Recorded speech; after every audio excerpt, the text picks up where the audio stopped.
Hey guys, Cliff again. For this next video, I'm just going to do a real quick one. This is going to be an easy one. It's on a paring knife. There's no chips or dings on the edge.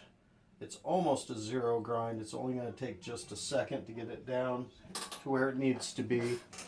I'm going to go ahead and put a big Sharpie marker all the way across the side. This is so I can make sure I'm getting it right where it needs to be. Lower this thing down. I'm at 15 degrees.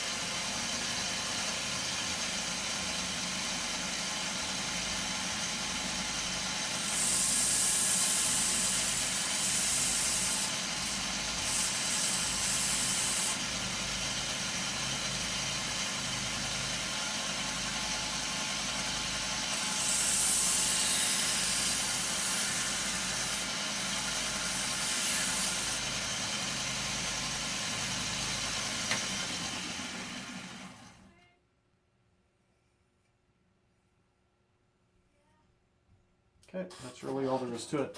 What I'm really going to try and show, I'm going to try and zoom in so I can show this. Okay, hopefully you guys will be able to see this next part. I've got the camera zoomed in. And what I'm going to do is I'm going to show, I put the knife flat on the thing, I rock it side to side, make sure it's flat, forward and backward, make sure it's flat. And then you run the blade parallel to the direction the belt is going, and you will get a straight, perfect, flat bevel that goes all the way to the tip. You want to run that off the end of the tip. You do it on both sides, the same thing. Make sure that dang blade's flat and not rocking. And then you just touch it, just touch, touch, touch, very soft. And I usually start with the tip on the belt and move it off the heat. If you start at the base, the heat will follow the blade all the way up until you get to the tip. All that heat has followed the blade all the way up, and then that's how you can burn your tip. So I usually start, maybe I'll do a couple quick passes like that, but my final pass you'll usually see me start tip first and walk it off the edge, and then same thing over here. Touch, touch, get that angle, make sure I'm flat, flat, flat, flat, touch, and then I go and I run it all the way down. And let's see what kind of result we get. Okay, here I am at the tip. Flat, flat, flat, flat.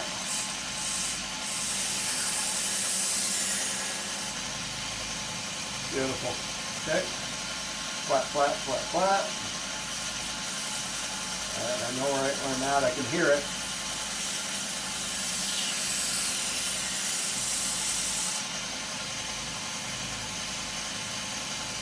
You have to do that a couple more times.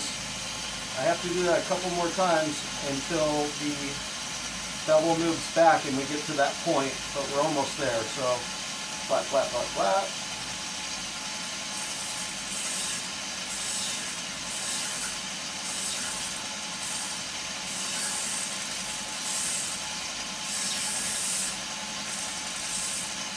I also use my thumb kind of as a second guide.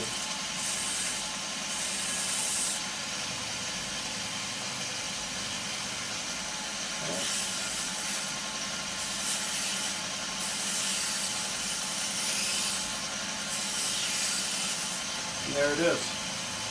I just watched the tip form right there. I'm going to go back one more time.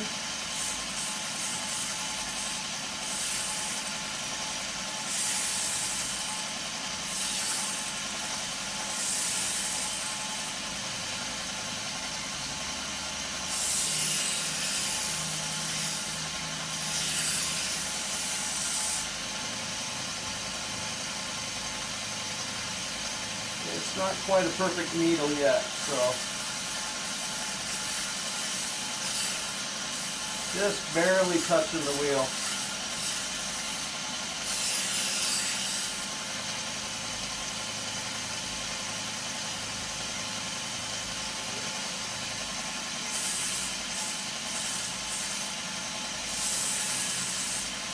Okay.